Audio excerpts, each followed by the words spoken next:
su amiga siempre acostado, Maite, Omar, María y Michael. Aunque no los Hola, pueda conocer. profesor, buenas noches. ¿Por qué no tienen sus cámaras para conocernos, para interactuar? No sé, parezco estoy hablando al más allá desde el más acá. Listo. A ver, un poco de reflexión. Estaba jugando con mi perro Firulais. Así que activen sus cámaras, por favor. Caramba. Disculpa, si escuchas algún ladrido muy estrepitoso, es mi perro Firulais, ya está. Los días, no sé por qué. Parece que un repaso. Un repaso de 2 temas, o vamos a hacerle 3 temas, ¿ya? Hoy la oferta es 3 por 1, ¿ya? 3 temas que son importantes que establecen de lo que hemos llevado a cargo las temáticas en el desarrollo de este curso, que es Historia Universal. Vamos a hacer el repaso de Grecia, Roma y las invasiones bárbaras. A ver, consulta, recordemos, aporta la clase, ya tú vas a aportar la clase. ¿Cuál es la importancia de Grecia? ¿Cuál es el mayor aporte, el mayor legado que ha dejado Grecia a la humanidad? Muchos lo consideran a Grecia como la cuna de la cultura occidental. ¿Pero por qué? ¿Cuál es el legado o el aporte que ha dejado Grecia?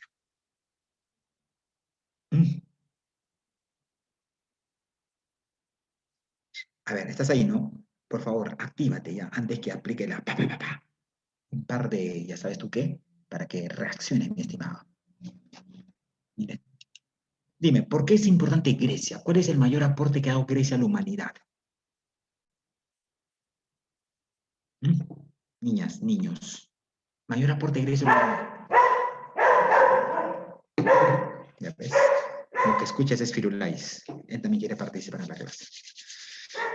Dime. Claro, muy bien, Carlos Taipe, la filosofía. La filosofía que en un inicio era la madre de todas las ciencias. Recuerda, mi estimado amiguito, que la filosofía en la antigua Grecia, el ser filósofo implicaba tener todo el conocimiento de la época, saber de matemática, geometría, física, historia, oratoria y demás. Pero aparte de la filosofía, mi estimado Carlos Alberto, ¿qué otra disciplina más? Algo dice que hemos heredado en el aspecto político. Que hemos heredado en el aspecto La político. democracia, profesor. Muy bien, Doris, gracias. Doris, has hecho que hoy me sienta orgulloso. Hoy como docente no he fracasado con ustedes. Claro, la democracia. Pero te decía una cosa importante. ¿Qué tipo de democracia se estableció en Grecia? Una Una democracia democracia directa. directa ya, pero una democracia popular, una democracia que favoreció al pueblo, una democracia que favoreció a los grupos de poder. ¿Realmente Grecia habrá sido un Estado realmente democrático? ¿O la democracia trató de justificar el sistema vigente en Grecia? Recuerda, ¿qué sistema económico tenía Grecia al igual que Roma?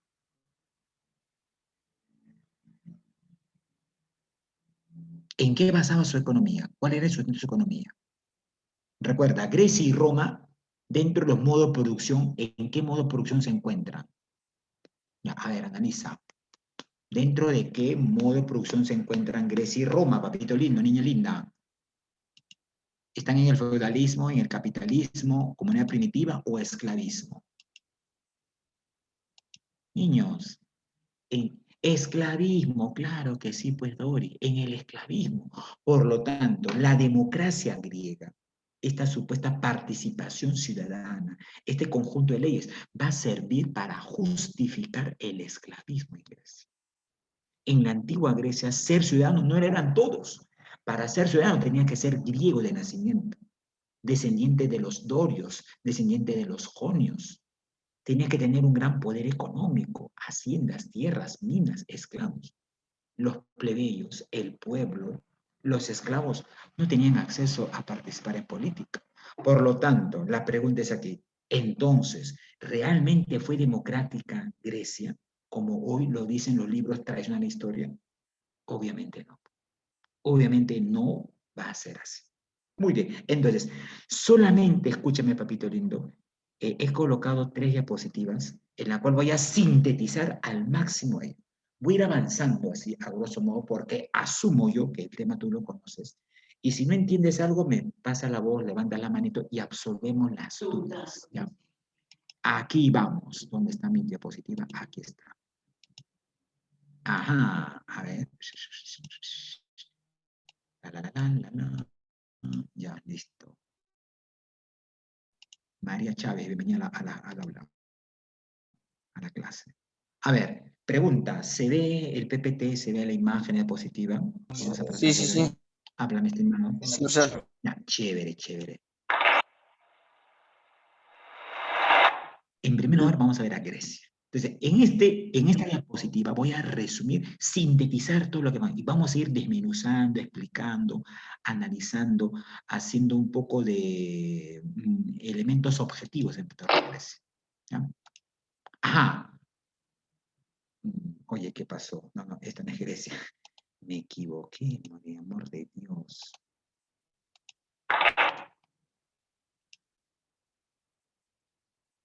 Esta es Grecia. Ajá. Esta es Grecia. Aquí está Grecia. Disculpa, ¿ya? Espera, voy a mover un ratito el esquemita acá. Esto de acá.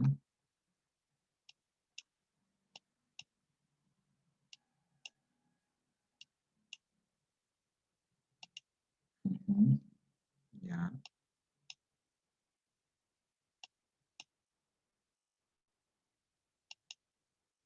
Ujú. Ya. Ahora sí.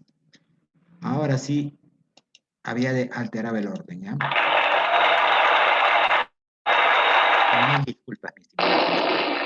Siempre ocurre eso. Que estamos en vivo. Acá está, Grecia. Bueno, Grecia va a atravesar varias etapas en su desarrollo histórico, lo que demuestra pues la evolución a nivel político, económico que alcanzó esta civilización. Primero es el periodo prehelénico, donde Grecia va a destacar en una isla. Es decir, los antecedentes más remotos del origen de Grecia es Creta, la isla de Creta que se encuentra aquí. Mira, observa, papito lindo. Aquí está. Ya. Esta isla de Creta, cuya capital es Knossos. Este va a ser el antecedente más remoto de la cultura griega, ¿ya? El periodo cretense. Y luego viene el periodo micénico, donde aquí se va a desarrollar una cultura, la cultura micénica, con su gran rey Minos. ¿Recuerda Minos? Que sufrió un cruel castigo del dios Poseidón. ¿Cuál fue el castigo del dios Poseidón que dio sobre Minos? ¿A qué lo condenó? ¿Recuerdas cuando hablábamos? A ver, recuerda los mitos y leyendas griegas. Tú sabes muy bien que los griegos van a ser herederos, van a ser fructíferos, prolíficos, por así decirlo, en la creación de diversos mitos y leyendas. ¿Pero por qué? ¿Por qué los griegos van a explicar sus orígenes, sus elementos históricos, sus elementos reales en base a mitos y leyendas?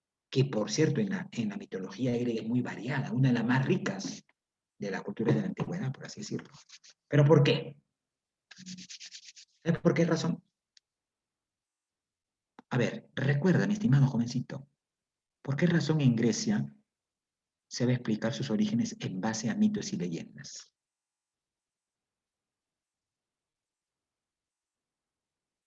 Habla, mi estimado.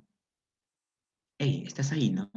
A ver, Rimache, Carlos Alberto, Montes, Gino, Crisel. ¿Por qué? Porque los mitos y leyendas hacían ver a los griegos como personas cuasi divinas, seres divinos enviados por los dioses, que debían someter a los pueblos que habitaban esta parte de la península del Peloponeso. Como soy ser enviado de los dioses, como tengo poderes cuasi divinos, ustedes deben someterse y obedecer a los mandatos porque tenemos poderes divinos. Obviamente esto era irreal, pues, ¿no? Los griegos eran simples mortales, no eran seres divinos, no tenían poderes sobrenaturales. Simplemente utilizan esto para justificar el dominio y la colonización de toda esta parte. Porque lo que van a hacer los griegos es colonizar esta parte, la península del Peloponeso, la parte de Italia y la parte de Asia Menor, lo que es hoy inicio de Turquía. Es lo mismo que van a hacer los incas. Los incas que venían, a ver, ¿de dónde eran originarios los incas? Del Taiticala, de la región de Bolivia, cultura de Tiahuanaco, también traen la leyenda de que eran enviados del hijo del dios Inti, del dios Sol, que debían someter a los demás pueblos que habitaban en el Cusco. Entonces, toda gran cultura, Toda gran civilización siempre ha creado un mito y leyenda. ¿Para qué? Para justificar un supuesto origen divino y de esa manera justificar su poder, su sometimiento sobre otros pueblos. Y eso va a ser por el periodo micénico. Y luego viene el periodo oscuro. Ahora, en este periodo oscuro se produce una guerra, ¿no? La famosa guerra de Troya, entre los griegos y los troyanos y aqueos. Pregunta, una consulta, mi estimado jovencito, a ver, tú que dominas esta parte y has llevado filosofía, y eso nunca me ha decepcionado. Dime, ¿cuál es la causa principal de toda guerra que se cierra en el mundo? De toda guerra. Causa principal de toda guerra. Economía. Muy bien, María, una causa económica. Eso hay que partir de ahí. Pero la guerra de Troya, que es una parte del periodo oscuro, etapa arcaica de la civilización griega, es narrada por el gran Homero, al cual se le atribuyen estos dos poemas, pues, ¿no? La Odisea y la Ilíada. La Ilíada, el poema de la guerra entre Troya y Grecia, y la Odisea, el poema de la paz. Y en el poema de la Ilíada dice que la guerra se debió a que el gran París raptó a Helena, la más bella esposa del dios Menelao, o Agamenón, creo que entendido. Y eso generó, pues, el deseamiento de que los griegos fueran, pues, a atacar Troya, la ciudad inexpugnable con muros gigantescos. Oye, yo te consulto, hay que ser objetivos y hay que hacer acá un análisis científico, ya dejándose de las planas subjetividades. ¿Tú crees que dos naciones, dos pueblos, van a llevar a cabo un enfrentamiento, una guerra, por el rapto de una mujer, por el amor de una mujer? O sea, ¿es posible esto? Ah, claro, también por expansión de territorio, Hanamba, claro. Pero una guerra se va a dar por el rapto de una mujer, por el amor de una mujer. Dos naciones se van a pelear. Oye, eso no es así, pues, ¿no? Eso solamente ocurre, pues, en La Rosa de Guadalupe o en las novelas turcas que quizás miras, ¿no? Netamente subjetividad, pues, ¿no? Las guerras tienen una causa, un interés, como dice Hanampa, como dice María. Expansión, territorios, dominio, razones económicas. Por lo tanto, la guerra de Troya se da porque se buscaba tomar el control del mar Mediterráneo, toda esta parte del mar Mediterráneo, que compone el mar Jónico y el mar Egeo. ¿Y cuál es la importancia de este mar Mediterráneo? Observa, la región, el país que tenía el posible control del mar Mediterráneo, podía controlar la parte de Italia, península del Peloponeso, Asia Menor, y llegar a Medio Oriente, el norte de África y todas las rutas comerciales. Ese fue el real interés. ¿Ya? Y no pues la cuestión, obviamente pues la literatura, que es muy subjetiva, ha plagado pues ello, y acá aparecen héroes, semihéroes y demás, ¿no? Aparece el famoso Aquiles, el famoso Patroclo, el famoso Héctor y todos los personajes que tú ya conoces de este gran pueblo. Así es, Carlos Alberto, muy bien, las rutas comerciales, ese es el interés, ese es el interés principal que está en esta guerra. Bueno, es sabido por ustedes que la guerra la ganaron los griegos con el ardid del señor, creo que va a ser Ulises. ¿Qué ardid utiliza Ulises para ingresar a la inexpugnable Troya? Tú que has leído el poema. ¿Qué hace Ulises? ¿Qué artimaña utiliza para ingresar a Troya con la cual los griegos queman Troya y le enseñan por completo? ¿Cómo? Caballo. El caballo. Bueno, hacen que aparentemente los griegos se retiran y dejan un caballo, ¿no? Los griegos se esconden una parte del vientre, los troyanos ingresan el caballo a su ciudad, se embriagan hasta no más saber, sin desconocer ello, del vientre del caballo salen los soldados, salen las puertas y Troya prácticamente fue aniquilada. ¿Sí? En el periodo arcaico, surgimiento de las polis. Ah, un detalle, ten en cuenta esto, por favor. Grecia, a diferencia de otros estados esclavistas, como Mesopotamia, como Egipto, no eran imperios. No eran imperios. ¿Qué es un imperio? Cuando un estado somete, controla a otros en base a una fuerza militar, a una fuerza política y un elemento ideológico. En este caso vendría a ser la religión. No, Grecia no es así. Grecia era un conjunto de polis o ciudades-estado. Grábatelo, escríbelo. San Marcos siempre tiene que preguntar eso. El carácter del Estado griego a nivel político. Y a nivel político, el Estado griego era un conjunto de polis, de ciudades-estado. Cada ciudad-estado era independiente, autónoma, una de otra. Tenía su propia organización económica, política, social, hasta inclusive cultural.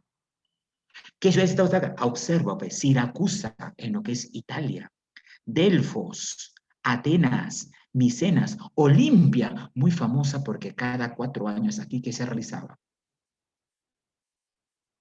¿Qué se realizaba cada 4 años en Olimpia? Habla. Los Juegos Olímpicos, pues jovencito, Olimpia, Juegos Olímpicos, cada 4 años, donde iban los atletas a buscar la fama y la gloria. Y eran atletas que participaban, aunque no lo creas, desnudos. Lanzamiento de bala, desnudos. Lanzamiento de jabalina, desnudo. Carrera de posta, desnudos. ¡Ah! Profesor, ¿por qué desnudo? Eran pecaminosos, eran obscenos, psicalípticos, ¿acaso los griegos? No, no. Hay que interpretarlo de esa manera. Para los griegos, el cuerpo expresado en su máxima magnitud, con las adecuadas proporciones corporales, debería ser objeto de apreciación, objeto de gozo al aspecto visual. Por eso que en Grecia la práctica deportiva es muy intensa.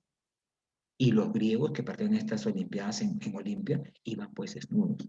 El máximo galardón que podía obtener un griego no es como hoy, pues, ¿no? Que el deporte se ha vuelto mercantilista, propio de este sistema capitalista. ¿No es así? Yo lamento mucho que el deporte hoy se ha vuelto mercantil.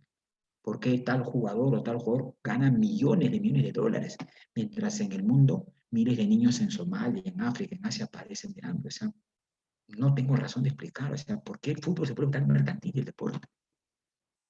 Hoy, si un atleta gana un primer puesto, le dan pues una medalla de oro, medalla de plata o un premio en efectivo. Pero en la antigua Grecia no. El mayor galardón que podía obtener un atleta que ganaba las pruebas era una corona de oliva o corona de laurel, y en la cual era recibido en su pueblo como un héroe.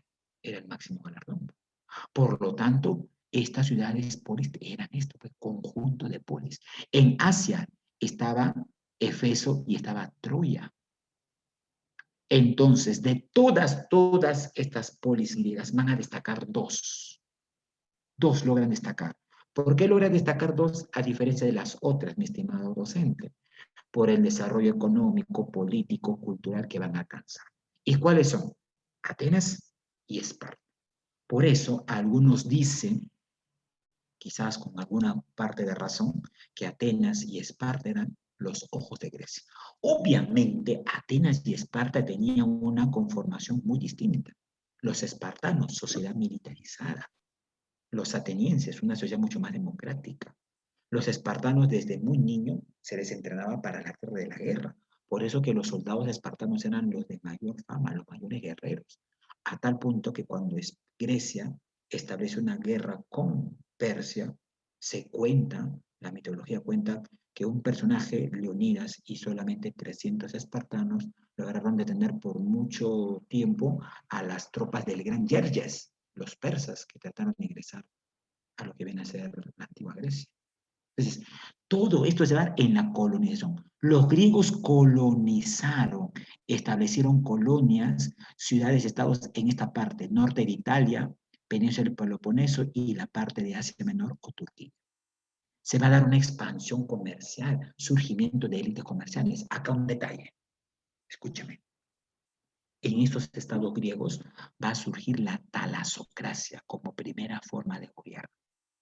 Anótalo bien, ¿eh? Talasocracia. A ver, dime, la clase anterior o cuando hicimos la clase de Grecia lo expliqué. Espero que estés atento. Y voy a ver qué tanto de memoria tienes. ¿Qué significa la talasocracia? ¿Cómo es un gobierno? ¿Quién gobierna en un estado talasocrático? ¿Mm? Sorpréndeme. ¿Quién gobierna en un estado talasocrático, jovencitos? Una élite comercial. La gente que había acaparado gran fortuna en base al comercio por el Mediterráneo, ellos son los que ejercen el poder. Por eso se llama gobiernos talasocráticos. Luego surge la democracia y luego surge la aristocracia. La democracia en la antigua Grecia, pero obviamente una democracia esclavista, una democracia que justificaba la explotación del sector de los esclavos, una democracia que favorecía grupos de poder, como esta actual democracia.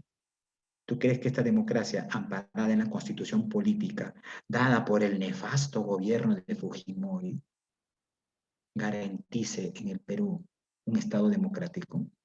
Oye, yo no entiendo cómo nuestros políticos y la gente no se da cuenta que hemos estado siendo gobernados por una constitución que dice, oye, así dice la constitución, interpreta la ley, dice que el Perú es dueño de sus recursos naturales, pero como no tiene capital para explotarlo, si viene una empresa privada y explota el recurso natural del subsuelo, ya le pertenece a la empresa privada. El Estado se mantiene ajeno. Es por eso que Fujimori, pues, vendió, usurpó, estableció a precio ganga la economía peruana, a todos los capitales privados. Por eso que todo el mundo quiere invertir en el Perú, en minería, en transporte, porque saben que acá se explotan los recursos naturales, no pagas nada de impuestos y no le dejas ninguna regalía al Estado. O sea, ¿cómo es posible que en un país como el nuestro la constitución política plantee que por la cuestión del agua se debe pagar? Oye, en otros países, tú vas a Europa a ver, ¿tú crees que pagan por el agua? Oye, el agua es un bien vital, es un bien esencial para la vida.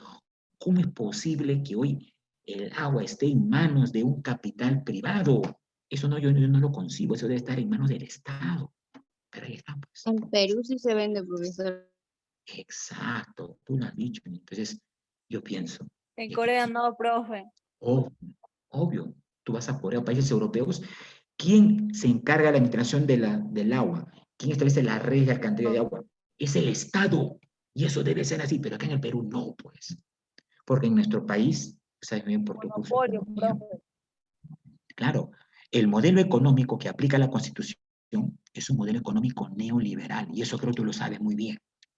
¿Y qué dice el modelo económico neoliberal? Que cada año que pasa, cada momento que pasa, el Estado se desliga de su función social frente a la población. ¿Por qué crees que el Perú ya invierte menos en educación? Invierte menos en salud. Ahí está pues, la muestra, la pandemia, hospitales colapsados. La gente se ha muerto por falta de atención, no por el bendito COVID-19. Mucha gente pudo salvarse, pero ¿por qué ha muerto? Por falta de atención, pues. Falta de oxígeno, falta de hospitales implementados. ¿Y por qué? Porque el neoliberalismo dice, no, ¿para qué vas a invertir en educación, en salud? No, eso deja a los capitales privados. Es decir, en este país, el que tiene plata, a futuro estudiará o se salvará si está enfermo. ¿Y sabes qué dice el neoliberalismo? Ya, ¿sabes qué? Este gobierno peruano, no pagues, no inviertas en educación y salud, pero sí vas a pagar puntualmente tu deuda externa. Oye, revisa el presupuesto público del Estado. El gobierno peruano invierte más del casi 40% en pagar la deuda externa al Fondo Monetario, al Club de París y a los bancos que nos han ejercido, pues, un endeudamiento total. Y todos los gobiernos han endeudado, hasta los actuales.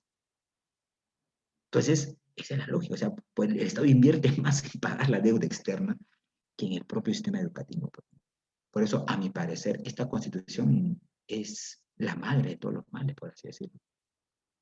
Y es acá también hay que sentarnos y ejercer. Por eso, a mi parecer, y acá termino esta opinión, discúlpeme si he hecho, si hay abriendo paréntesis, si la señora Keiko llegó, oye, Keiko va a establecer un narcoestado en el Perú, porque tú lo sabes muy bien, la señora Keiko no es dueña de un partido político, es una banda delincuencial.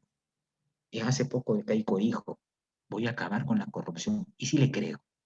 Yo sí le creo, ¿sabes por qué? Porque si ella llega al poder, que esperemos no llegue, va a legalizar la corrupción. La va a legalizar.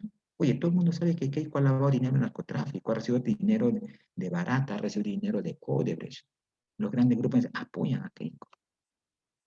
Entonces, imagínate cómo es el poder. Los grandes grupos económicos van a hacer todo lo posible para que Keiko llegue al poder y se siga manteniendo este modelo neoliberal.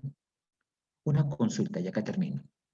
En el hipotético caso que Keiko llegue al poder, que espero no ocurra, pero es una posibilidad. ¿Tú crees que Keiko va a cambiar el sistema económico que le ha hecho rica a ella, a su padre, a allegados y a los grupos económicos de que ella representa?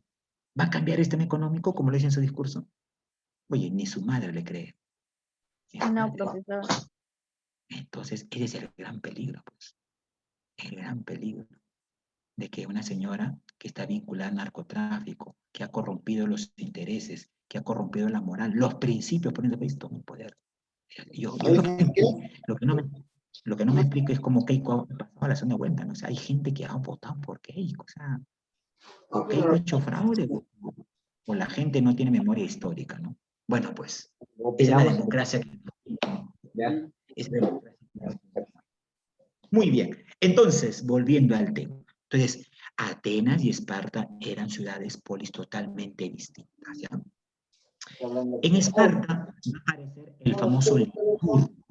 A ver, apaga tu audio, papito lindo. Un gran legalista que estableció reformas en Esparta, pero favorablemente para los espartanos, no para el pueblo, no principalmente,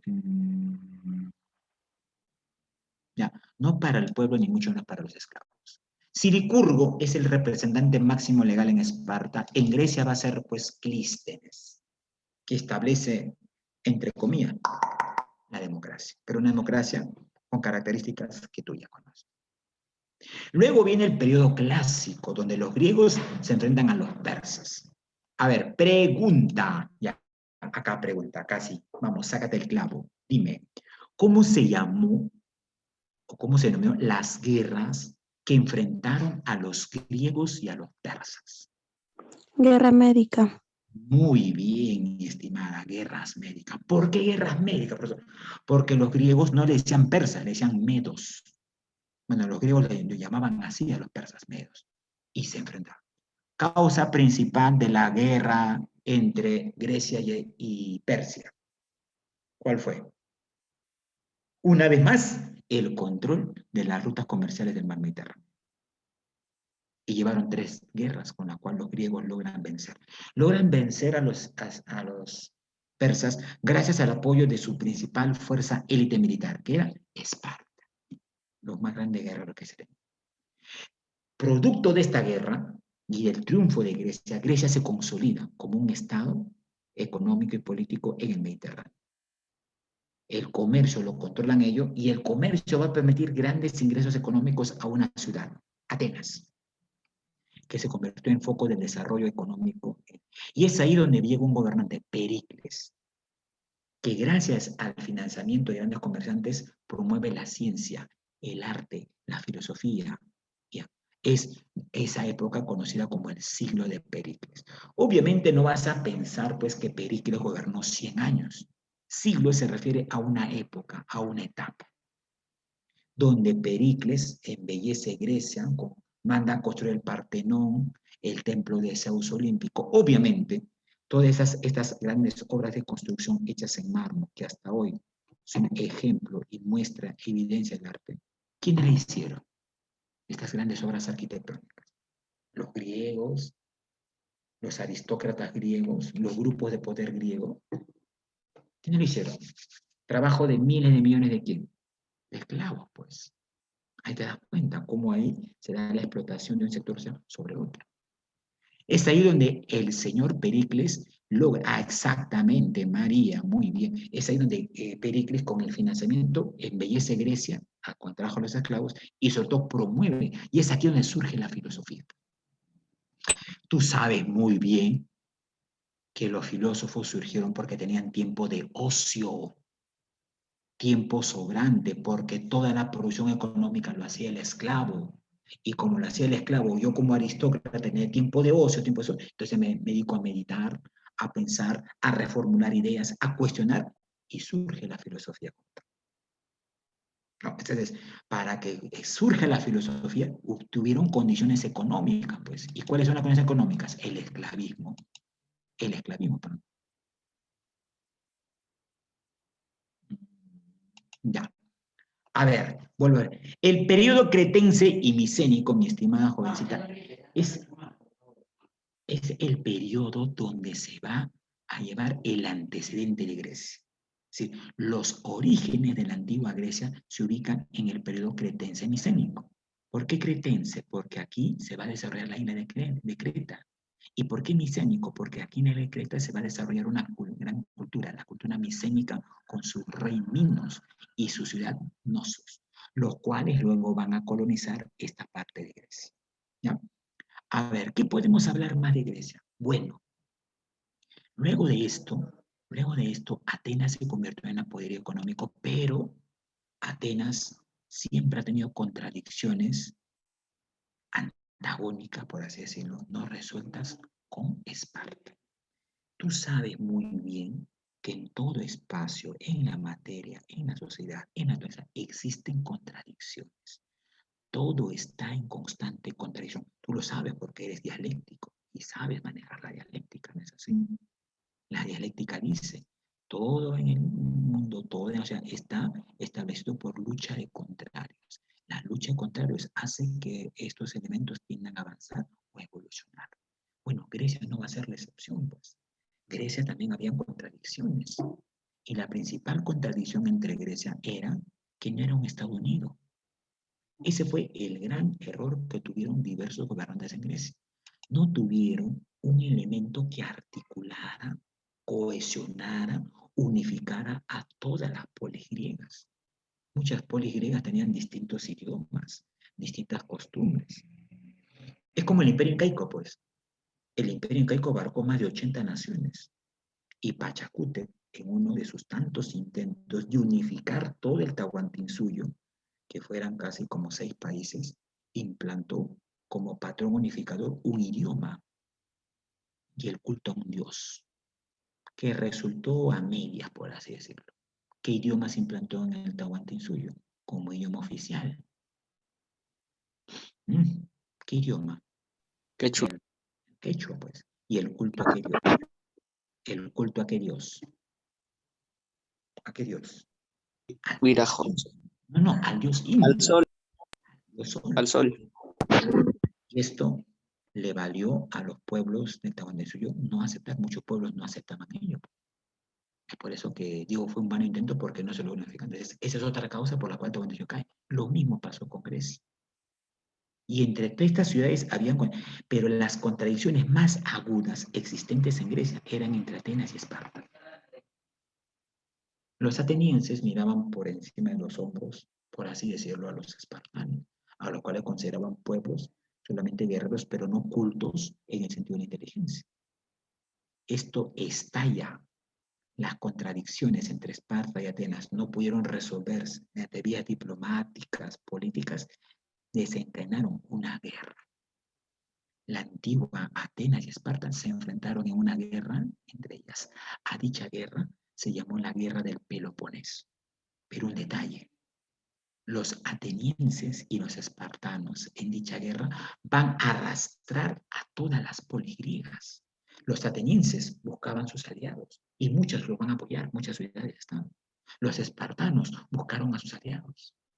Por lo tanto, esta guerra que se dio en la antigua Grecia, producto de la agudización de las contradicciones entre Esparta y Atenas, pregunta, escúchame, papito lindo, pregunta, permitió la cohesión, la unificación de Grecia o lo contrario, su decadencia y posterior crisis. ¿Qué crees que provocó? Decadencia.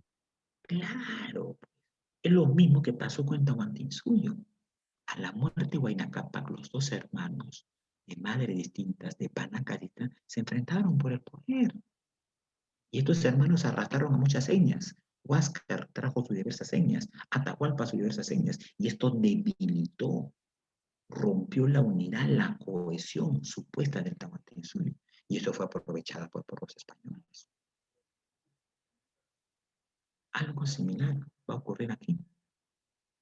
Es decir, esta guerra provoca pues el divisionismo de la antigua Grecia y la decadencia. Pregunta, en esta guerra, ¿quién triunfa? Ajá, ahorita te respondo. ¿Quién triunfa en estas guerras? En la guerra del Peloponeso. ¿Quién triunfó? ¿Esparta o Atenas? Esparta. Esparta. Esparta, sí. Y Esparta aparece como una potencia económica. A ver, responde a la señorita. La consecuencia de las guerras médicas fue que Grecia se consolidó en el control de las rutas comerciales del mar Mediterráneo y neutralizó por un breve tiempo, el poder que aspiraban los persas en dicha región. Esa fue la principal consecuencia. Ahora, esta guerra que debilitó a la antigua Grecia fue aprovechada por un pueblo. Mira, observa, te voy a señalar, observa el cursor de mi mouse. Este pueblo, que estaba en las afueras de Grecia, que era Macedonia. Los macedónicos estaban expectando algo así como en un balcón el desenlace en Grecia. Dejó que se mataran entre sí, que se desunieran entre sí, y eso fue aprovechado por Macedonia para irrumpir con fuerza y tomar el control político en Grecia, con el gran rey macedónico Filipo II, que vence a los griegos en la batalla de Corinto. Ya Grecia estaba debilitada, pues, y los macedónicos toman el poder, desplazan a los atenienses, desplazan a los espartanos, y Macedonia se apropia del control político y económico en la antigua Grecia.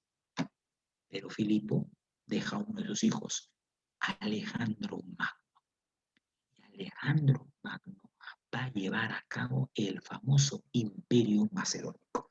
Alejandro Magno logra establecer un poderoso ejército, una falange macedónica, con la cual se extendió. Mira, esto era Grecia, pero Alejandro Magno se extiende hasta Siria, Palestina, Irak, Afganistán, Persia, Medio Oriente, el norte de África, y llegó hasta la lejana India, casi cerca con China.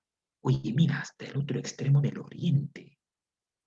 Sí, Alejandro Magno va a ser la persona que va a expandir bajo las acciones militares la máxima expansión territorial del imperio griego, llamado ahora Imperio Macedonio.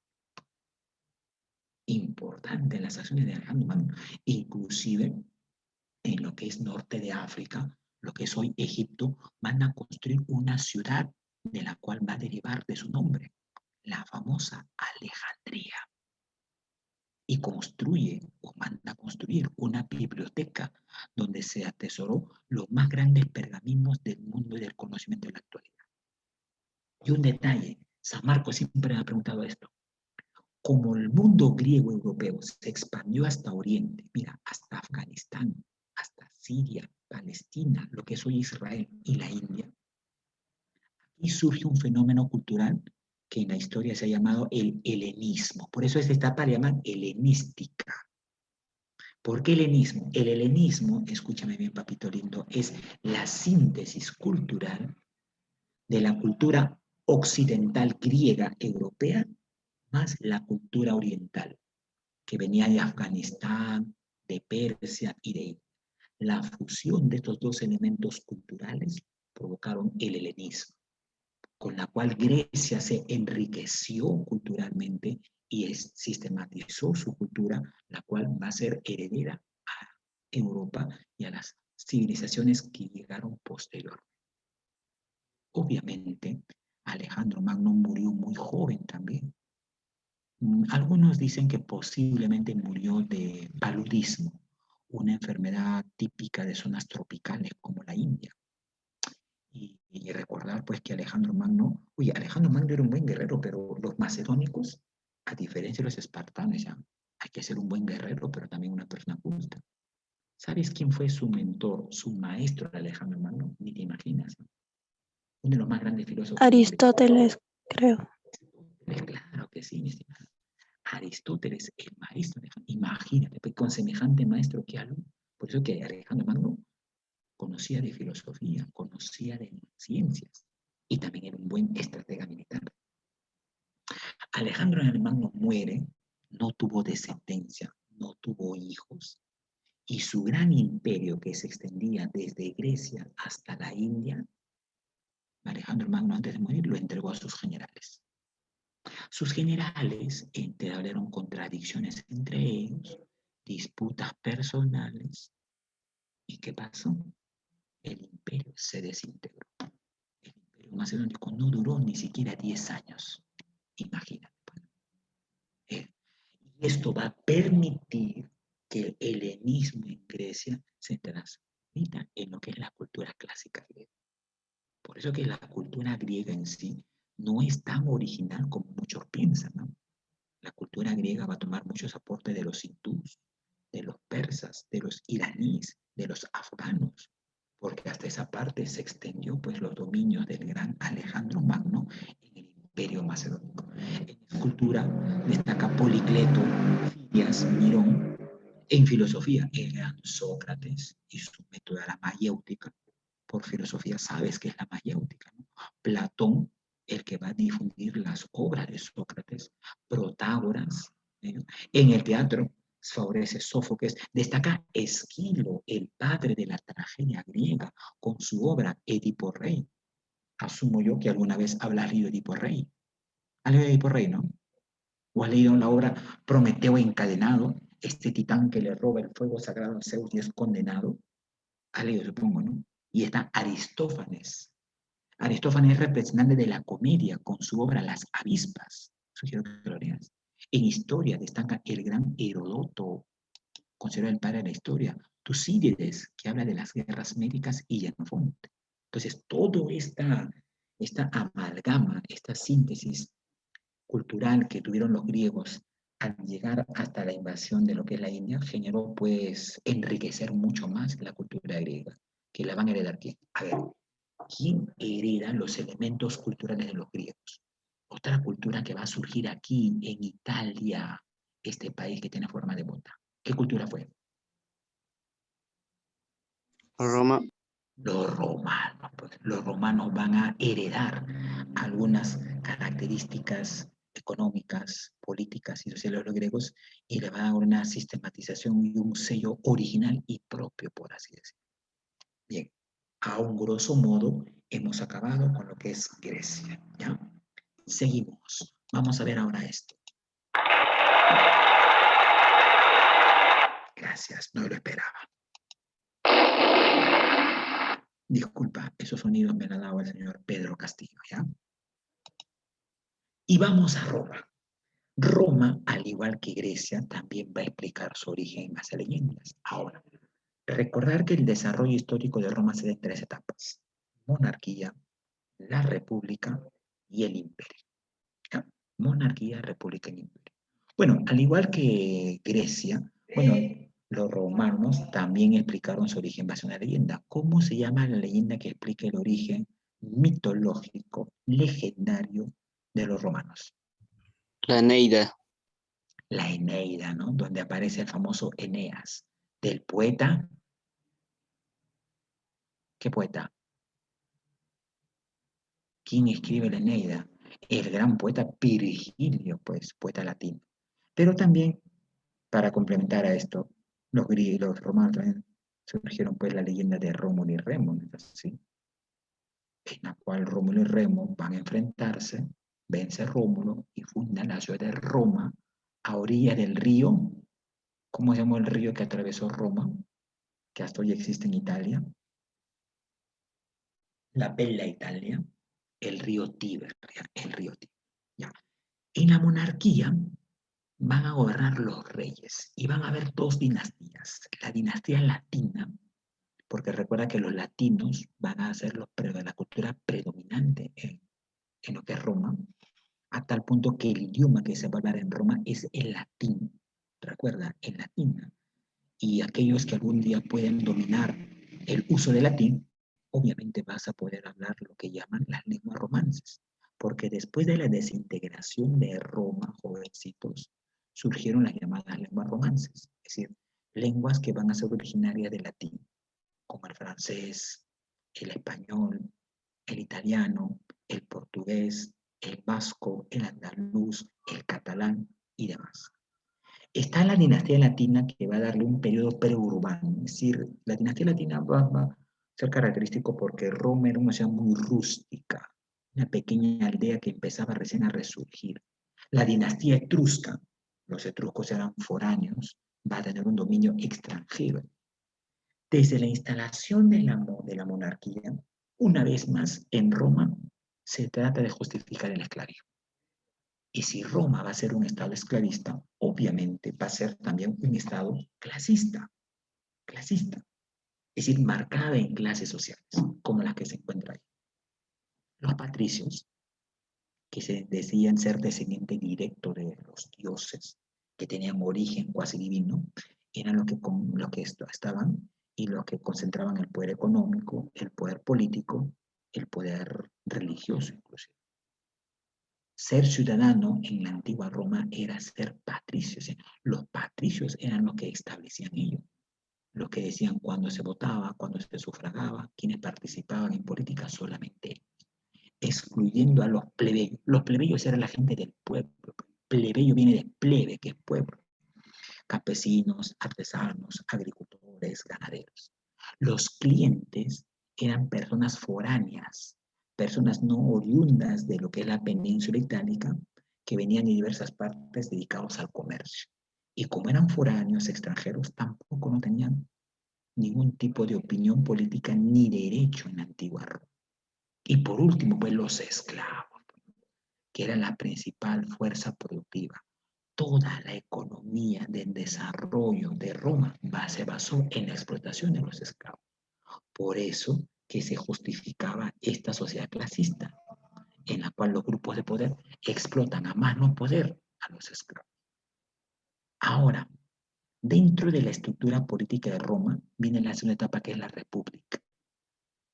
En la República Romana va a haber una institución que va a acaparar todas las funciones políticas y va a ser la institución que va a elaborar en conjunto de leyes un marco jurídico que justamente buscaba justificar y buscaba permanecer y buscaba establecer el sistema esclavista en la antigua Roma. ¿Qué institución era la que tuvo mayor poder económico, político y va a emitir leyes en la época de la República Romana? ¿Qué institución fue? Pregunte tu simulacro, por cierto. De las que encuentras, ahí tienes todas las instituciones en Roma. Pero ¿qué institución se encargó de elaborar las leyes y concentró el máximo poder en la etapa republicana romana? Niño, ahí tienes todas las instituciones. ¿Cuál de ellas fue?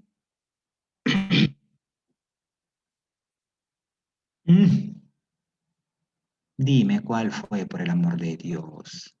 ¿Qué institución en la antigua Roma se encargaba de elaborar las leyes, por favor? Mira, no me respondes, apago la máquina y me voy a tomar lonche con mi abuelita. El Senado. Oye, no te estoy bromeando. Mira, mi abuelita tiene cosas más interesantes que participa. ¿Quién dijo? ¿Quién dijo? ¿Quién respondió? Criseli, a ver, Senado. El Senado. Gracias, Dios mío, gracias por el gran viracoche y las barbas que lo rodean. Claro, el Senado, pues. Abuelita, tendrás que esperarte. Los chicos han contestado. Ella comprenderá. Claro, el Senado, la máxima institución jurídica legal en Roma. Le llamaban Senado porque estaba conformado por seniles, personas de avanzada edad que tenían un mayor juicio y raciocinio. Estaban las asambleas, que era un conjunto de ciudadanos que decidían las cuestiones políticas en Roma. Una vez más, para ser ciudadano en Roma, ¿qué requisitos debía tener? No como hoy, pues 18 años y eres ciudadano, pero no. En Roma, ¿qué implicaba ser ciudadano? Nacimiento en Roma. Ser nacido en Roma, ser descendiente de romanos, tener propiedades económicas, haciendas, minas, esclavos, es decir, pertenecer a los grupos, a ser patricio, para formar parte de la asamblea, el consulado que dirigía lo que viene a ser el ejército, el pretor, que era el encargado de administrar justicia, el censor, que era la persona que se encargaba de aplicar los censos. ¿Sabes qué es un censo, no? Registrar información de cuántos esclavos tenía Roma, cuánto era la producción y manejar las cuentas y el presupuesto del Estado. Los ediles, oiga, los ediles en la antigua Roma es una institución que hasta hoy sigue vigente en la actualidad, al menos en nuestro país. ¿De qué se encargaba el edil? El edil era la persona, el funcionario público del Estado romano que se encargaba de administrar la ciudad, cuidar su ornato, su limpieza y demás. Hoy, esta autoridad, ¿a quién representa en la actualidad? ¿Quién administra la ciudad, ordena, la limpia y demás?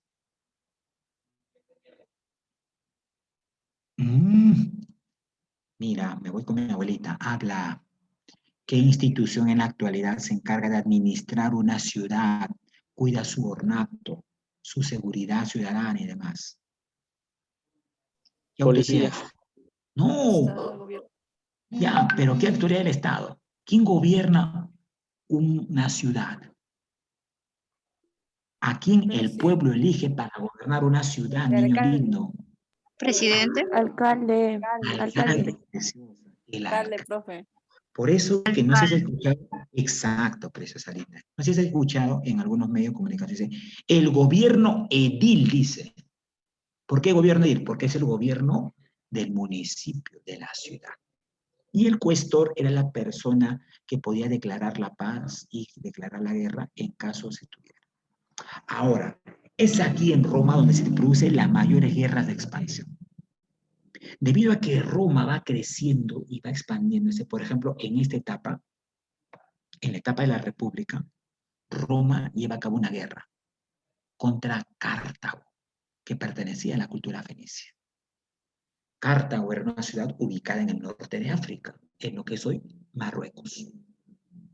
Y los cartaginenses querían tener el control de las rutas comerciales. Eso Roma no lo iba a impedir, pues.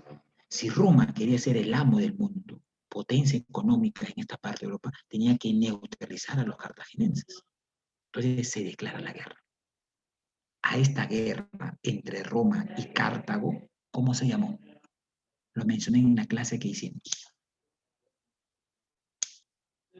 Dime, ¿cómo se denominó la guerra que enfrentó a romanos y cartagineses por el control, una vez más, de las rutas comerciales del Mediterráneo?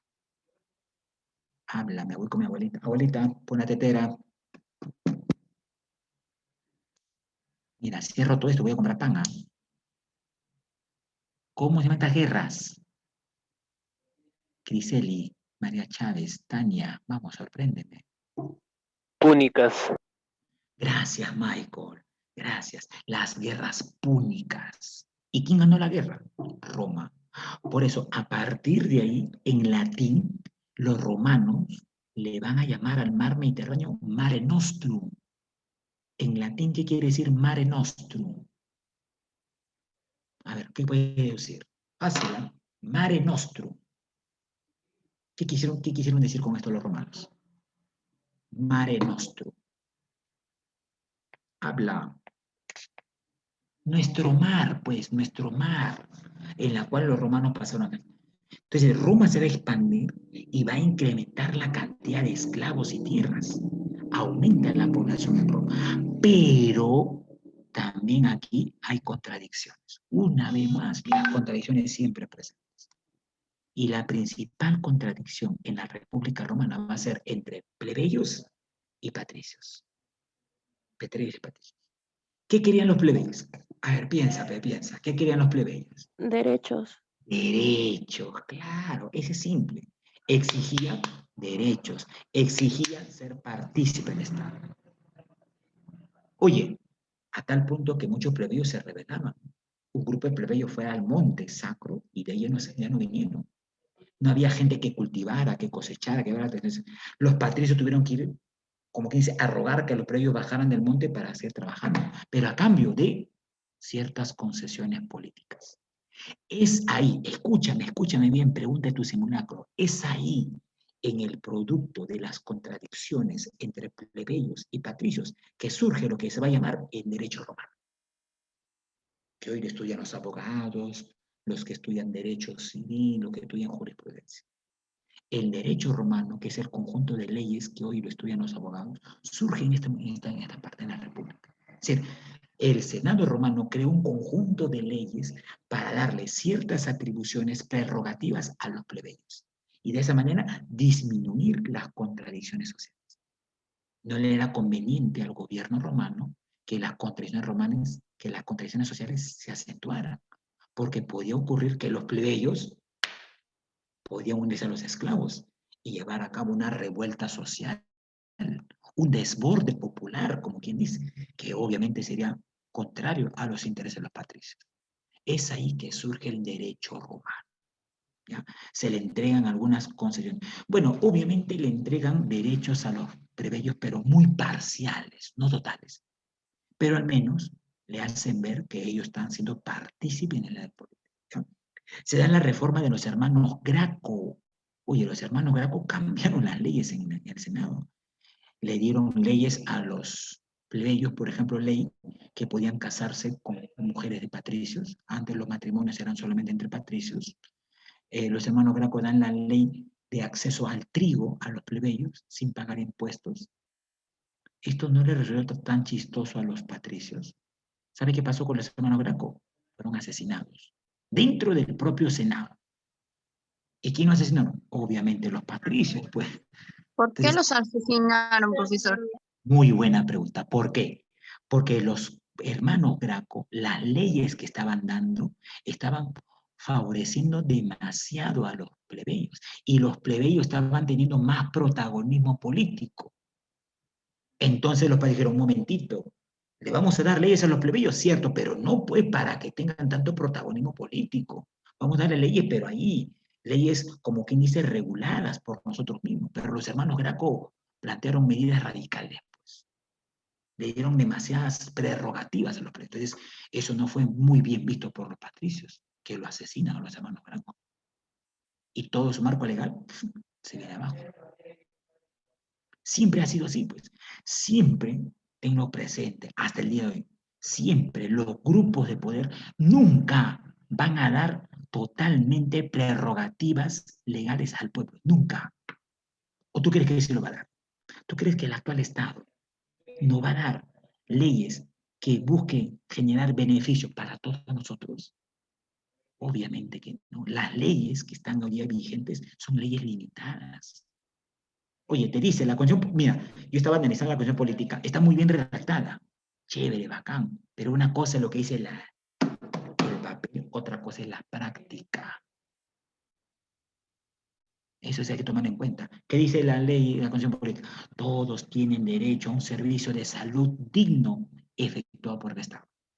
Oye, puro discurso barato. Ve a Huancavelica. La gente, las madres de familia tienen que caminar más de 10, 20 kilómetros para encontrar una posta donde su hijo pueda atenderse. Llegan a la posta, no hay médico. Y no llegan a la posta, no hay medicinas. En pleno siglo XXI, provincias en todo el país no tienen acceso a salud, no hay carreteras, no hay hospitales, no hay colegios. ¿Cuántos niños de este país hoy han perdido el año pasado, el año escolar, porque no han tenido acceso a clases virtuales, porque no hay internet, porque no tienen celulares o porque no tienen laptops o computadoras, o en esa zona no llega la señal? En pleno siglo XXI, oye, estamos viviendo en un estado casi feudal, ¿no? Un estado atrasado. Eso no ocurre en otros países. Entonces pregunta, ¿dónde está pues la educación que dice la Constitución política? ¿Dónde está el servicio de salud? Discurso barato, pues. Y ese es el producto pues de los grupos de poder y el Estado nunca nos van a entregar los derechos que como personas nos consignen, que nosotros le exijamos que se cumplan. Eso no se va a dar en la práctica, pues. ¿O tú crees que sí? Te estoy demostrando con hechos, ¿eh? Y esto que te estoy mostrando no es de ahora, esto que viene desde la época republicana. Por eso me digo yo y me pregunto, ¿qué vamos a celebrar el 28 de julio? ¿De qué bicentenario vamos a celebrar? Un bicentenario de un país desigualitario, un bicentenario donde hay niños que padecen de tuberculosis, de anemia, de malnutridos, un bicentenario de madres de familia que no tienen acceso a un servicio de salud, un bicentenario de miles de niños que no tienen acceso a educación. O sea, ¿dónde está el chiste, digo yo? ¿Qué bicentenario hablamos? Entonces, eso es un motivo para que el gobierno ponga las barbas en remojo y reflexione qué quiere desde bicentenario. No sé si me estoy dejando entender. Entonces, algo similar también pasaba en Roma. Por eso que los hermanos Graco pasaron con la pelona, murieron, fueron asesinados. Oye, siempre los asesinatos dentro de los poderes están así. Pregunta, acá termino con esta analogía. ¿Por qué asesinan a Kennedy, presidente de los Estados Unidos? ¿Sabes eso, no? asesinato de Kennedy. Oye, ¿cómo es posible que asesinen a un presidente norteamericano? A Kennedy. ¿Quién lo asesinaron? Porque dentro del asesinato de Kennedy hay autores intelectuales y hay Por autores... corrupción, seguro, profesor. ¿Cómo dices, hija? Por corrupción que existe. Corrupción, no tanto así. A ver, más o menos te informo lo siguiente, ya, y acá termino. Disculpa si me he explayado, me he salido un poco, pero a veces cuando hablo de estos temas un poco que me apasiono y tal. Ya, a ver, cuando Kennedy gobernaba, estaba desarrollando la Guerra Fría. El enfrentamiento entre el bloque socialista, liderado por la Unión Soviética, y el bloque capitalista por Estados Unidos. Representante de Estados Unidos, Kennedy. De la Unión Soviética, Nikita Khrushchev. Y meses antes de que Kennedy fuera asesinado, los rusos instalaron bases nucleares en Cuba, con ojivas nucleares apuntando a Dallas, Massachusetts, Los Ángeles, Detroit, Washington. El mundo estaba expectante de una tercera guerra mundial. Oye, era terrible. Los rusos instalaron en Rusia como 80 ojivas nucleares. Los norteamericanos en ONG denunciaron, dijeron, ¿cómo es un atentado? Dijeron, si eso ocurre, nosotros sacamos nuestro ojivas. Y los norteamericanos sacaron sus bases militares que tenían en Israel, en Corea del Sur, en India, apuntando a Rusia. El mundo estuvo así de un pelito, de un hilo de desencadenar una guerra termonuclear. Se cuenta que Kennedy y Khrushchev se comunicaban a través de un teléfono rojo. Ahora no sé si era rojo o no, pero así le llamaron, en la cual se comunicaban desde el Kremlin, en Moscú, hasta Washington, la Casa Blanca. Y ambos, en una reunión, se sentaron a conciliar sus intereses antagónicos, sus contradicciones. Se llegó a lo que llamaron la coexistencia pacífica. ¿Qué quiere decir esto? Que el capitalismo y el socialismo pueden convivir. Cuando históricamente tú sabes que eso es imposible, ¿no? Tú por historia lo sabes y por filosofía. ¿Cómo vas a poder conciliar capitalismo y socialismo? Ambos son antagónicos. El socialismo busca destruir el capitalismo y el capitalismo busca que el socialismo no avance. O sea, la ley histórica es esa. Pero estos individuos manifestaron eso, pues, ¿no? Conciliaron y se repartieron las zonas de influencia. Ciertos grupos políticos en Norteamérica, en el Senado norteamericano, vieron a Kennedy como débil.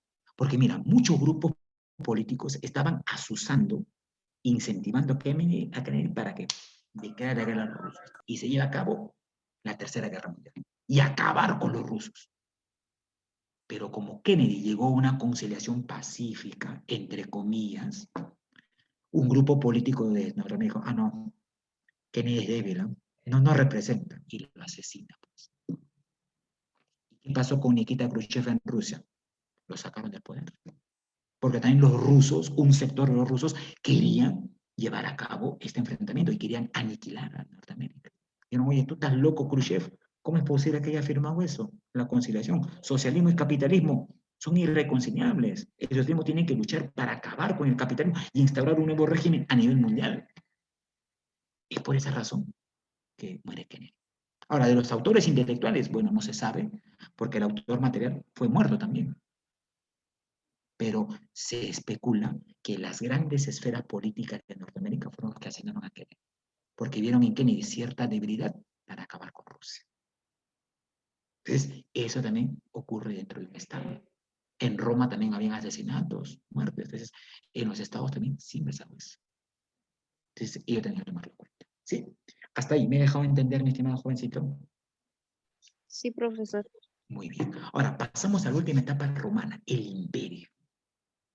Producto de las contradicciones y evitando que en Roma ocurra una guerra civil, el último intento del Senado fue los triunviratos. ¿Qué son triunviratos? El gobierno de 3 personas para darle una estabilidad a Roma. Y Roma no se suma en una guerra civil. Porque si Roma entraba en una guerra civil entre patricios y plebeyos, esto iba a ser un descalabro. Todo el sistema esclavista se venía al suelo.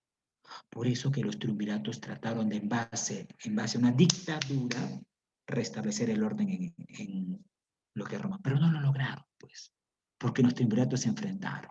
Unos entre el último triunvirato, Lépido, Marco Antonio y Augustus, Octavio, perdón, el cual triunfa Octavio y se declara emperador de Roma.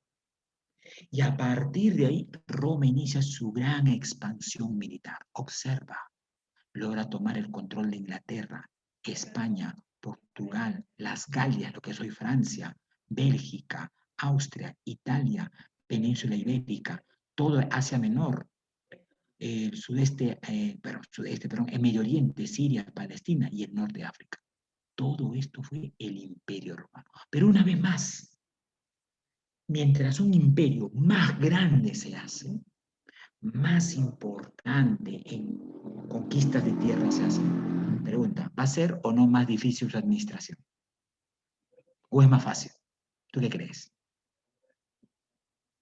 Dime, mientras un imperio tiene mayor extensión de territorios y de esclavos, ¿va a ser más difícil su administración o más fácil su control? ¿Cuál crees tú? Más difícil.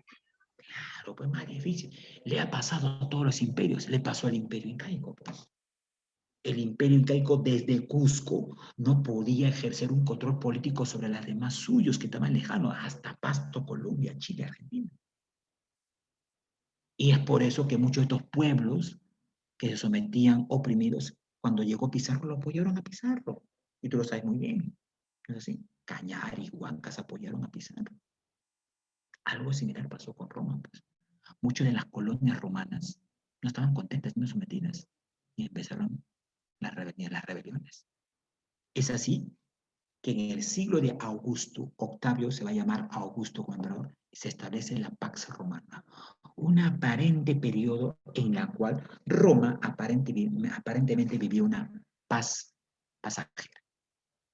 Luego viene Vespasiano, que construye el Coliseo. Ya hemos dicho para qué servía el Coliseo. ¿Para qué servía el Coliseo? ¿Para hacer polladas, truchadas, acaso? No. ¿Qué se llevaba a cabo en el Coliseo, niñas, niños? Dime. ¿Qué espectáculo se llevaba a cabo en el Coliseo? Me voy a tomar lonche. Dime. A ver, María Chávez, ¿qué se llevaba a cabo en los Coliseos? ¿Lucha entre quiénes? ¿Quiénes luchaban? No me digan los guerreros de combate, tú es guerra, por favor. ¿Ah? Dime, ¿quiénes luchaban en el Coliseo, mamita linda? Los Los romanos. romanos. Los gladiadores, pues, los esclavos gladiadores, para darle diversión al pueblo y tenerlo idiotizado, por así decirlo, como ocurre con la televisión. Luego viene Tito, que se produce la diáspora judía. La diáspora judía es cuando los judíos se expanden por Roma, Profesor, son perseguidos. Sí, niña. profesor, también es verdad que a los que eran cristianos les hacían pelear con los esos y al final eran devorados por leones y así animales Sí. salvajes. En este Y era instante los cristianos eran perseguidos y eran llevados a los coliseos donde sacaban a los leones, a los tigres para hacer un espectáculo, una carnicería total. Pues bueno, los griegos eran bien bárbaros para esto. Pues. Imagínate, ese espectáculo era un espectáculo para ellos. Para mí sería una brutalidad. Como por ejemplo, brutalidad la correa de toros. ¿No? Para mí es una brutalidad la correa de toros, ¿no? Donde la gente dice, no, inclusive he visto personas que dicen ser descendientes de españoles. Bueno, pues nuestra cultura española dice, no, es una herencia española. Esto es cultura. Dice, oye, ¿cómo va a ser cultura? Meterle puyazos al pobre toro, banderillas y al final matarlo. Y toda la gente aplaudir y el torero sacar por hombros. Para mí es una estupidez total. No, pero eso es cultura, dicen, pero no. Terrible. Mira lo que llaman cultura ahora la gente. O sea, el matar un animal es cultura. El hacer espectáculo a un animal es cultura. Dime tú, ¿eso es cultura para ti? Masacrar a un animal. No. Pero hay gente hispanista que se cree española. Dice, no, es cultura, dice, la madre patria. O sea, sí, imagínate, pues. Entonces, hay que tomar en cuenta también esos aspectos. ¿No? Entonces, para la época de ese entonces, era parte de la cultura romana, pues. Entonces, espectáculos sangrientos, maquiavélicos, grotescos, era cultura. Y la gente asistía y se quedaba encandilada, algo así como un partido de fútbol hoy, ¿no? Que genera muchas expectativas. Luego viene Trajano, emperador que logra la máxima expansión romana, y luego Adriano, que recopila todas las leyes del derecho romano. Pero luego Roma entra en crisis. Mira, este imperio entró en crisis. Ahora, cuando un imperio entra en crisis, pregunta, papito lindo, ¿qué determina la caída de un imperio en crisis? Los aspectos internos, los aspectos externos. Analicémoslos dialécticamente. Externo, profesor. ¿Segura? A ver, escúchame. Roma entró en crisis, en decadencia. Ahora te explico el porqué. Pero en esta crisis y decadencia de Roma, ¿qué fue determinante? Sus aspectos internos, sus aspectos externos. Internos. Internos, pues hija. Veámoslo dialécticamente. Dialécticamente, ¿qué es lo que termina? ¿Factor interno o factor externo? El factor interno. El externo no es determinante. Influye, pero no determina. Lo que termina es el interno. ¿Qué ocurría, profesor, internamente en Roma? Uno, crisis económica. Muchos esclavos se habían rebelado. Muchos esclavos habían huido de su zona de producción. Recuerda que en la etapa de la República va a ocurrir la más grande rebelión de esclavos. Espartaco, ¿recuerdas? Por 3 años, Espartaco puso en jaque al Imperio Romano, a la ciudad romana. Y esta rebelión de Espartaco fue continuada por otros, constantemente rebelión de esclavos. Entonces, al no haber esclavos, no hay mano de obra que trabaje en las haciendas, en las minas. Por lo tanto, la economía romana empezó a colapsar. Empezó a colapsar. Escasez de alimentos. Los pocos alimentos que habían, ¿qué pasaban con sus precios? ¿Qué pasa en un mercado con un producto escasea? Su precio ¿qué? Sube, baja. ¿Puede repetir, profesor, por favor? Cuando un producto en el mercado escasea, ¿qué pasa con su precio? Sube. Sube, profesor.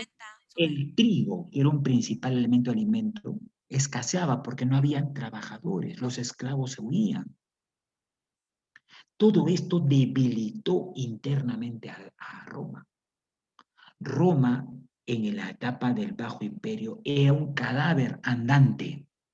Era un cadáver andante. Era un muerto viviente, era un zombie, por así decirlo. Es así que en un último intento de salvar el esclavismo en Roma, aparece Constantino.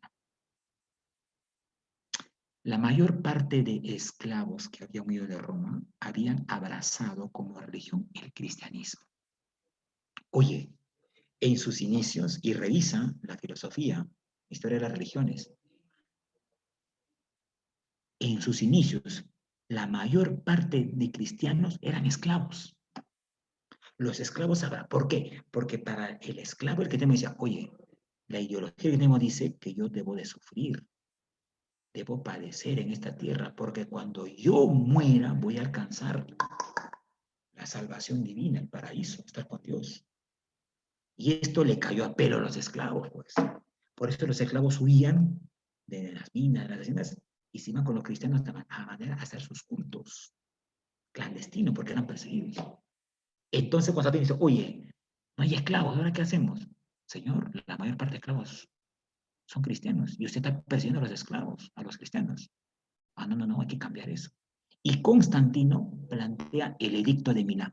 ¿Qué dice el edicto en términos simples? Escúcheme para terminar. Dice, a partir de ahora, en todo el Imperio Romano hay tolerancia a los cristianos. Ya no los perseguimos. Vengan de donde están clandestinamente. Hagan sus cultos en las ciudades a cambio de que vuelvan a producir económicamente. Y años más tarde, Teodosio elabora el edicto de Tesalónica, donde Teodosio se bautiza como cristiano, pero no porque estaba convencido que era la religión. E inclusive dice, a partir de ahora, en Roma, la religión oficial de Roma es el cristianismo. Y todos los dioses que eran politeístas, fueron sacados. Profesor, ¿por qué Teodosio se convirtió en... ¿Es que acaso vio la luz divina? No, Lo hizo para salvar en un vano intento el sistema esclavista en Roma debido a que la mayor parte de esclavos eran cristianos. Pero no funcionó, pues. Ya Roma era un muerto viviente. Solamente, como dice mi abuela, bueno, mi abuela lo explica así, ¿ya? Te voy a explicarte. Mi abuela dice que Roma era un muerto viviente, era un cadáver herido, que solamente faltaba el tiro de gracia. En la guerra, ¿sabes qué tiro de gracia, no? El tiro que le dan al herido en la cabeza para que deje de sufrir. Y ese tiro de gracia que va a recibir Roma, que estaba ya a punto de caer, ¿quién la ejecuta? Los pueblos que vivían acá, pues, en Germania, en la Samatia, en el Asia, los llamados pueblos bárbaros. Bueno, llamados por los romanos bárbaros, porque en realidad no eran bárbaros. Para los romanos, bárbaros eran pueblos que vivían fuera de sus fronteras. Entonces, Roma ya estaba debilitada. Crisis económica, escasez de alimento, falta de mano de obra, rebelión de esclavos. O sea, era un caos. Lo único que hacen los bárbaros es dar el golpe de gracia. Invaden los bárbaros y acaban destruyendo a toda Roma, que ya era un castillo de naipes. Y las invasiones bárbaras aceleraron la crisis romana. Es decir, las invasiones bárbaras fue el factor externo, pero la crisis económica, la escasez de alimento, la paralización económica, la rebelión de esclavos es la causa interna.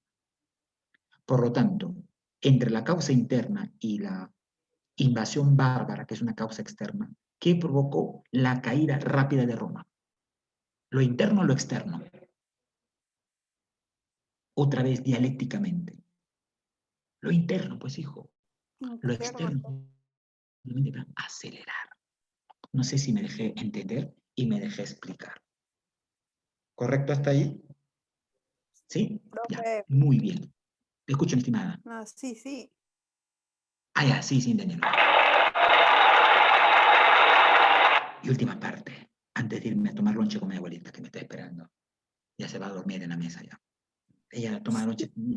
No, de verdad, se duerme y cómo la levanto. Si se duerme, ya tengo que llevarla directa a su sarcófago. Un poco de fórmula y hasta el día siguiente. Ya se olvida el lonche. Y por último, veamos las invasiones bárbaras.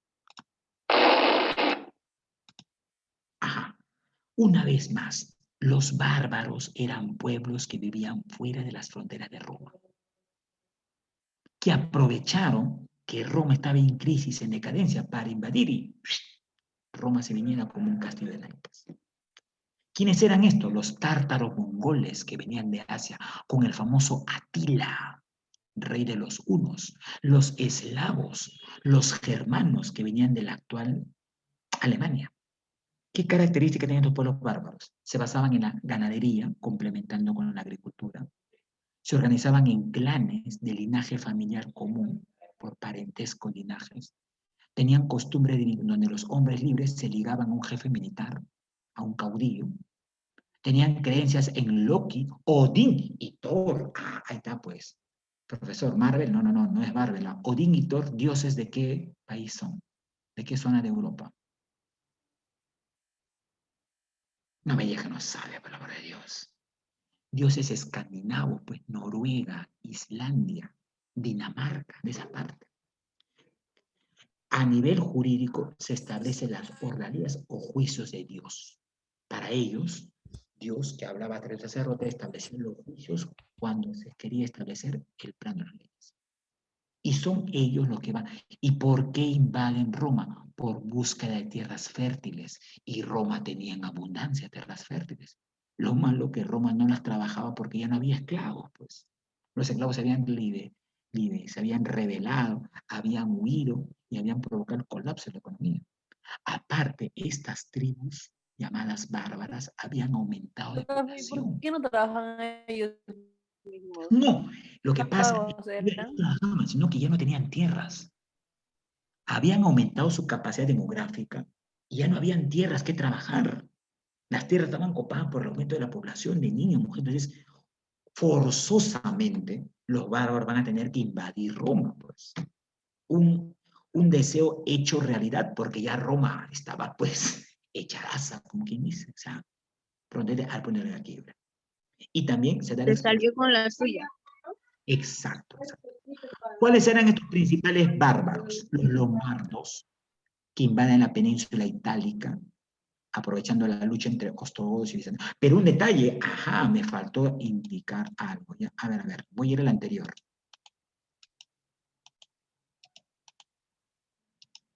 Ya, mira, cuando cae Roma, producto de su crisis y de las invasiones bárbaras, cae toda esta parte de Roma. Observa, Roma de Occidente. Esta parte de Roma cae con Teodosio, que va a ser su último emperador. Pero no cae esta Roma, la Roma de Oriente, donde está lo que es hoy Grecia, Turquía y Siria, Palestina. En esta Roma de Oriente, años más tarde va a surgir el Imperio Bizantino. Grábate bien, ¿eh?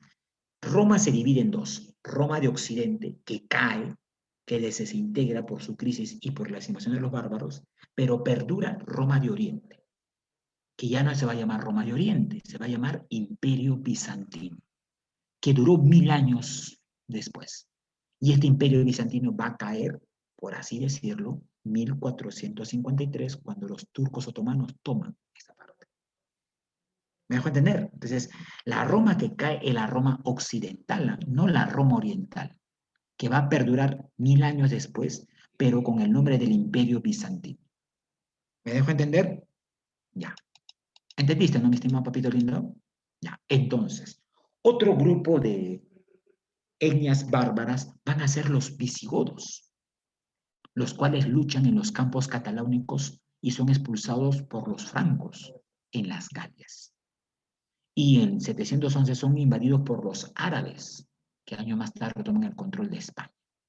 Los francos, que van a dar origen al país de Francia, federados por los romanos, participan en la batalla de los campos catalúnicos, ganan territorios visigodos y constituyen dos dinastías, Merovingia y Carolingia. De estas dos dinastías va a surgir años después el Imperio Carolingio, con el gran Carlomagno, que será tema de estudio de una próxima clase. Entonces, las invasiones bárbaras simplemente van a acelerar la caída de Roma. Roma ya iba a caer en cualquier momento, tarde o temprano. Lo que hacen los bárbaros es acelerar la crisis y la decadencia de la Roma clásica de por sí. Bien, jovencito, mira, así rápidamente. ¿Qué pasa con los romanos? ¿Qué les sucede? ¿Luego terminan muriendo todos, se extermina su raza o cómo termina?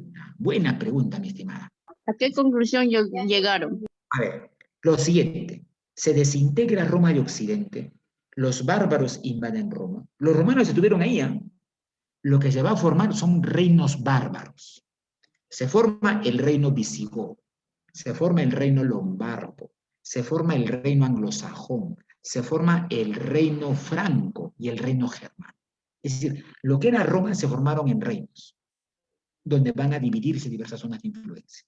Y años más tarde, del reino franco, que era un reino bárbaro, surge el imperio carolingio, que es tema de estudio de otra clase.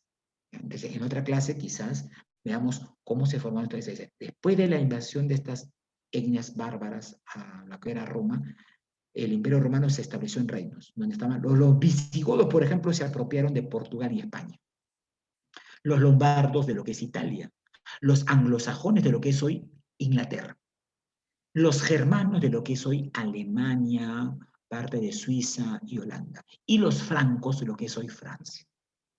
Entonces, ahí se establecieron los reinos germánicos que o los reinos bárbaros que van a dar origen a otro sistema, el feudalismo. Y aquí acabó el capitalismo y surgen los reinos feudales. En cada reino, cada señor feudal va a tener características propias, particulares y únicas, por así decirlo. ¿Correcto? Bien, en este cortito tiempo que me queda, 10 minutitos, vamos a ver qué tantas preguntas resolvemos de la práctica, porque, por cierto, tienen que dar su examen 15 minutos antes. Señorita Nicole, 8:15 está programado el examen, ¿ya? Así que hasta las 8:15 resolvemos las preguntas de la respectiva separata, que, por cierto, está por acá. Nicole, muchas gracias. Ya, acá tenemos la separata. Oye, no sé cómo me acuerdo esto.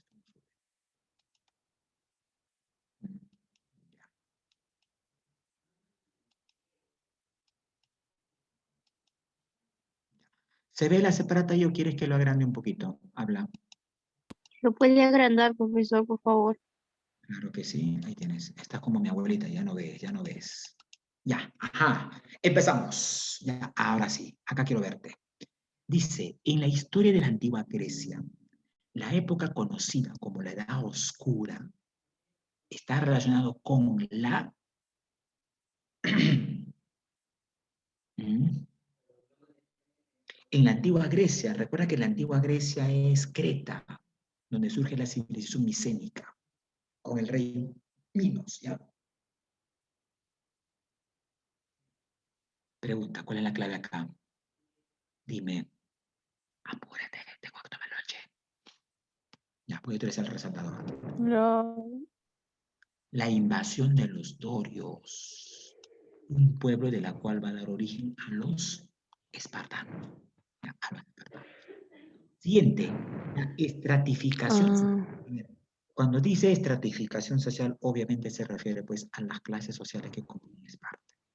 Dice, la estratificación social espartana estaba conformada por 3 clases sociales siguientes. ¿Cuáles eran estas? La E, la D. profe. La D, claro, pues espartanos, metecos e ilotas. Espartanos, descendiente directo de sus antiguos antecesores. Los metecos eran personas extranjeras, foráneas, que no tenían ningún tipo de derecho en Esparta. Y los idiotas, perdón, y los ilotas eran los esclavos, la principal fuerza laboral que sustentaba todo el desarrollo económico de Esparta. ¿Correcto, niños y niñas? Ajá. Los pericos, mi estimada jovencita, eran extranjeros, personas foráneas que no eran oriundas de Esparta, dedicadas principalmente al comercio. Y como Profe, eran los extranjeros, hilotos eran los esclavos. los otros eran los que eran esclavizados por la guerra, por las intervenciones militares y que trabajaban en el... ¿Ya? Muy bien. Ya, no te preocupes, mi estimada. A ver. Ajá. Diferencia entre periecos y metecos. Muy buena pregunta. Ya. Los periecos son los extranjeros que eran llamados, pero en Atenas. Los metecos eran extranjeros, pero llamados en Esparta. Ambos eran extranjeros, pero en Esparta y Atenas tenían una denominación distinta. En Esparta le llamaban metecos, en Atenas le llamaban periecos, pero ambos eran extranjeros y ambos no tenían derechos. ¿Ya? Esa es la diferencia. A ver, vamos, dice, sobre Esparta, señale lo correcto. Se ubicó en la península del Peloponeso, a orillas del río Eurotas. Eso es correcto. Su origen indopero fue los jonios. Su más grande legislador fue Clístenes. No fue Clístenes, fue Licurgo. La 3 es falsa. Ya. Su educación es de carácter intelectual. No, su educación es de carácter físico. Su economía es marítimo-comercial. No, su economía se basa en la agricultura. Por lo tanto, aquí solamente son verdaderas 1 y 2. 1 y 2. B. Uy, perdón, perdón. Lapsus, me emociono, me emociono. A ver, perdón. Quiero borrar esto. Pasó. Un momentito. Ahora sí. Bueno, es la B, ¿ya? No sé qué pasa con este bendito borrador. No quiero borrar. Ya. Seguimos. Dale, que dale. Políticamente, hablando de la polis espartana, se define como, a ver, ¿qué era una polis espartana? ¿Una aristocracia terrateniente cuya base económica es el comercio? No, eso es en Atenas. ¿Eh? ¿El gobierno de los ilotas? No. ¿Cómo ahora los ilotas eran esclavos? ¿Los periecos que lo demos? No.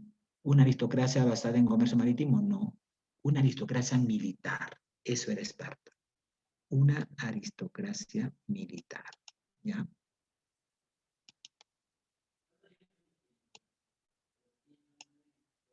Ya. Ah, fácil, ya. Relacionar nombre de dioses con sus características. A ver. Ah, esto es tanto en Grecia como en Roma, ¿no? Claro. Lado izquierdo son los nombres de los dioses en griego. Lado derecho, nombre de dioses en latino romano. Porque tú sabes que los dioses romanos eran los mismos que los griegos. Solamente le cambiaban de nombre. ¿Correcto? A ver, Hera. La diosa Hera. Atenea, la diosa de la sabiduría. ¿Con qué se relaciona? Atenea. Venus, creo. No, Atenea es Minerva. Ya, entonces sería 2E. Afrodita, la más bella de las diosas, como mi abuela, se relaciona con Venus, 4C. ¿Ya? Entonces, ¿cuál sería la clave ahí? Ya te diría alguna alternativa. Atenea, Minerva, 2E. Afrodita, Venus, 4C. ¿Cuál sería la clave? Ya por ahí salió. Ya salió. La E. Muy bien. ¿Ves? Inteligente. Letra E. Ya, sí queda todavía algunos minutitos. Ya dice, sobre la polis ateniense, señale lo correcto. El primer rey de Atenas fue Cecropo. El legislador de la puso el fin a la esclavitud por deudas. Ese es correcto. Las polis atenienses dedicadas a Atenea, diosa de la sabiduría y la castidad. La 3 es correcto. Se encontraba ubicada en la península del Ática, a orillas del Céfsifo. El padre de democracia fue Clístenes. A ver, 5 es correcto, 4 es correcto, 3 es correcto, 2 es correcto. ¿Por dónde sería la letra D? La D.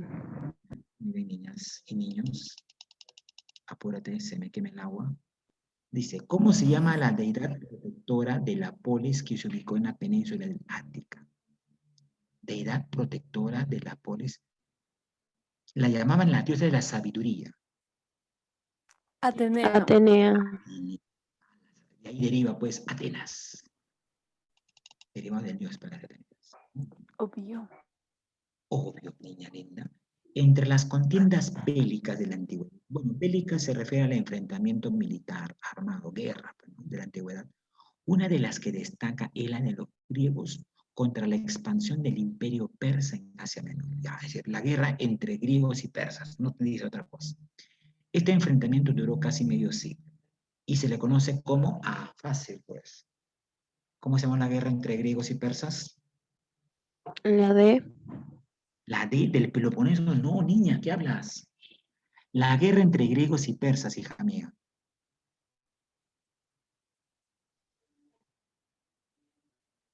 Del Peloponeso es cuando enfrenta Esparta. Púnicas. No, púnicas es en la guerra entre romanos y cartagineses. Claro, muy bien. Púnicas.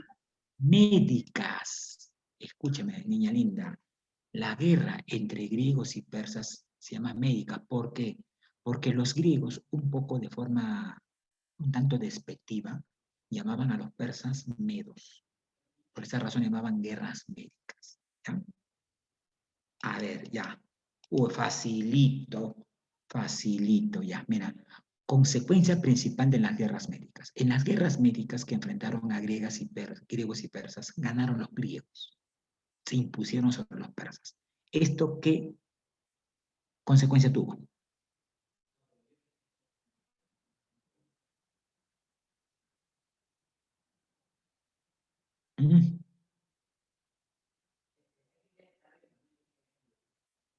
Habla, niña linda y niño lindo. Me quiero ir, quiero tomar lonche. La C. El desarrollo del comercio en Asia. Claro, el desarrollo del comercio en Asia. Porque aquí Asia aún no era una ruta para los griegos, ¿no? Porque Asia estaba controlada por los persas. O sea, al declinar los persas, los griegos pudieron tomar el total control de Asia. Antes no lo tenían, por así decirlo. A ver, muy bien. Aquí. Ya. Relacionar personaje con forma de gobierno. ¿Ya? A ver, Clístenes es democracia. Sería 2A. Así, 1. A ver, claro, 2A. Solón va a ser con lo que es democracia. 4B. Ya, entonces, ¿cuál sería la clave? Letra A, pues. ¿No? Letra A. Rápidamente. Clase social que dinamizó los cambios políticos en Atenas, de una aristocracia hacia el gobierno de las demos o de los pueblos. ¿Cómo se llama esta clase social? Que en Atenas dinamizó los cambios políticos.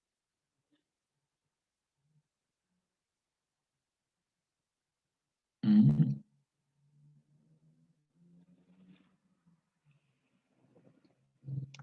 ¿Cuál crees que sea la clave ahí? Niñas, La B. la fe. A ver, ya, última me voy. La A. Claro, una aristocracia terrateniente que se expandía hacia el oriente debido a las constantes victorias que se tenían. Legislador ateniense conocido en la historia universal por ser el autor del Código Severo, leyes severas. Es el famoso Dracón. Dracón. Por eso que la palabra draconiano hoy significa duro, cruel, severo, rígido, disciplinado, por así decirlo, como es mi abuela. Mi abuela es draconiana. Ya, acá sí, ya, es fácil. ¿Ah? Claro, mi abuela era totalmente draconiana. Imagínate, cuando yo era niño me daba como piñata en fiesta infantil. ¿Ah? Bueno, yo también de niño era terrible. Como piñata en fiesta infantil, imagínate. Ya. Me hacía probar el famoso San Martín. ¿Has probado San Martín alguna vez? Sí, Sí, profe, ¿orquídea aprobado? el caramelo, el chupetín y el chocolate. Mi abuela me decía, ¿quieres dulce? Acá, este caramelo, este chocolate, este caramelo, este chocolate. Cantando me daba duro. Cantando. Yo era bien cachaciento, decía, no me duele, abuela, no me duele. Más me daba desgraciado, maldito, me decía. Bueno, Ah, profe, era muy tranquila. no, yo sí era terrible. ¿Eh? De niño, sí. Bueno, como todo niño, pues, creo que todo niño tiene que ser terrible. Terrible, pero nunca he sido malcriado, siempre respeto a mi abuela. Y mi abuela me decía, si yo te pego es porque te quiero, si te golpeo es porque te amo, porque quiero corregirte. Gracias, abuela. Amor serrano. Ay, no, no tanto así. Ya, última y me voy. Esta sí la última. Dice, principal aporte de Grecia a la humanidad. Ya, fácil, pues, sácalo. ¿Cuál es? Filosofía. Filosofía. Obvio, no hay otra más. Filosofía, profe. Una más. Bien, niños lindos, ha sido un gusto, como digo, siempre es un gusto, un placer trabajar con ustedes. Es bastante un aporte trabajar con ellos. Espero que el trabajo que muchos de acá nosotros lo hacemos. Muy bien, tú sabes muy bien que acá los docentes que estamos acá un puesto por vocación. No estamos por una cuestión mercantil, ¿no es así? Y eso creo que tú lo conoces muy bien. Entonces, yo espero que todas las clases, no solamente las mías, saques el máximo provecho. ¿Vale?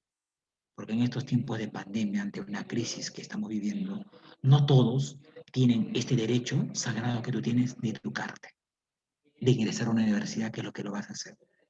Es por eso que sugiero mucho que lo aproveches, que al máximo no desperdicies ninguna clase y lo sepas hacer de esta forma objetiva para que en el plazo menos establecido ingreses a una universidad, y ese será pues nuestro mayor orgullo y nuestra mayor contribución, al menos como docentes, desde la más humildad, conocimiento que demos. Ahora, con esto tampoco no estoy diciendo que yo soy un sabión, ¿no? Yo tendo a saber poco. Nadie es sabio. En este tipo de clases, quien habla va también a aprender a ustedes, y también ustedes aprenderán de mi persona lo poco o mucho que pueda saber. Bien, señores, jovencitos, nos vemos. Nicole, dejo en tus manos a que los chicos pasen a dar su práctica. Nos vemos, Tania, nos vemos, Maite, Sandra, Doris, ¿dónde está Doris? Santa Bulla, ¿qué hacías? María, Gerson, Alondra, Crisel, Carlitos, Michael, Gino. Muy bien. Nos vemos, Doris. Cuídate, Nos Hasta vemos. luego, profesor. Hasta la próxima cuídese clase. mucho, profesor. Buenas noches. Que tengan una linda noche. Muchas gracias por tus deseos. Para mí es un aliciente. Nos vemos, niños. Que Dios le bendiga, profesor.